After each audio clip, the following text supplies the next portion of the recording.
চাচা, সাবেক মেম্বার খলিলুর রহমান মোল্লা, উপস্থিত প্রধান অতিথি আমাদের প্রাণপ্রিয় চেয়ারম্যান ওবায়দুল্লাহ মিয়া সাহেবের যোগ্য উত্তরসূরি এবং পরবর্তীতে সে নিজেও চেয়ারম্যান হিসেবে নির্বাচিত হয়েছে AKM শফিউদ্দিন কাশেম সাহেব, এবং আমাদের মঞ্চে উপস্থিত আছেন হাবিবুর রহমান হাবিব, যিনি বলিষ্ঠ নেতৃত্ব দিয়েছেন শহীদপুরের, তরিকুল ইসলাম তরু, আমাদের চলমান মেম্বার ফরিদ, আরো অন্যান্য নেতৃবৃন্দ এবং যারা উপস্থিত হয়েছেন আমার এই উঠান বৈঠকে, তাদেরকে আমি সুস্বাগত জানিয়ে সালাম দিচ্ছি। আসসালামু আলাইকুম ওয়া রাহমাতুল্লাহি ওয়া বারাকাতুহু।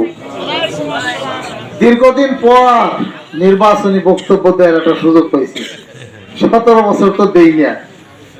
একটা কথাই মনে পড়ে আমার, আমি যখন ওবায়দুল্লাহ চেয়ারম্যান দাদা হজে যাওয়ার সময় আমি বক্তব্য দিছিলাম, দাদা আমাদের জন্য একটু দোয়া নিয়ে আসেন।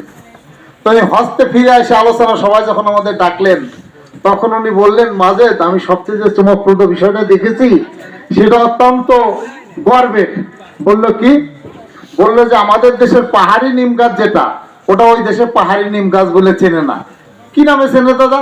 বললো যে ওটার নাম ওই দেশের জিয়া ট্রি। আরাফাতের ময়দানে জিয়া ট্রি এর নাম।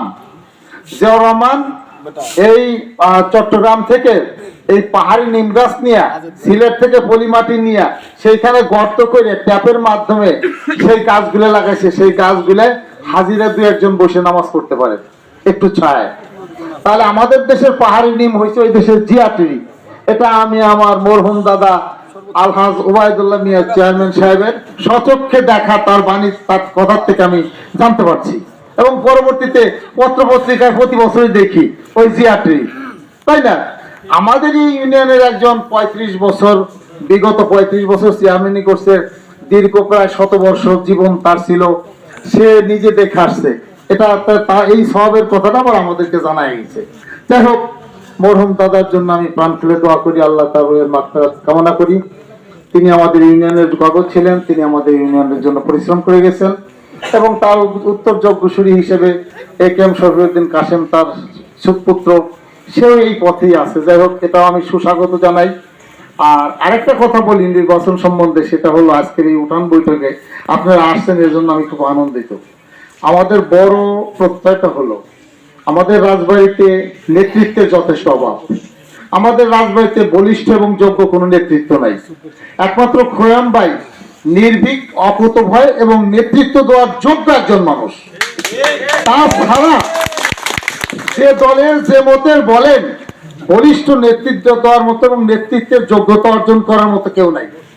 তিনি দীর্ঘ সময় রাজনৈতিক অঙ্গনে থেকে সে যে অভিজ্ঞতা অর্জন করছে, তার যে বলিষ্ঠতা, তার যে অভিজ্ঞতা, সেটা রাজবাড়িবাসীর জন্য এক অনন্য পাওয়া। শুধু আমাদের দলের জন্য না, রাজবাড়িবাসীর জন্য একটা অনন্য পাওয়া তার এই নেতৃত্ব। আমরা সেটাকে অবহেলা করতে পারি না। আমরা যদি মনে করি জাতীয়তাবাদের অলংকার হিসেবে আমাদের খোয়াম ভাই আমাদের মাঝে নেতৃত্ব দিয়ে যাচ্ছে, তার এই নেতৃত্বকে সুসংগত রাখার জন্য আমাদের প্রাণপণ চেষ্টা করতে হবে।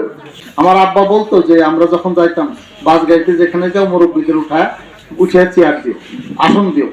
আমাদের ছেলেরা স্কুল কলেজে যায়, ওই একই নেচার আমরা করে দিচ্ছি।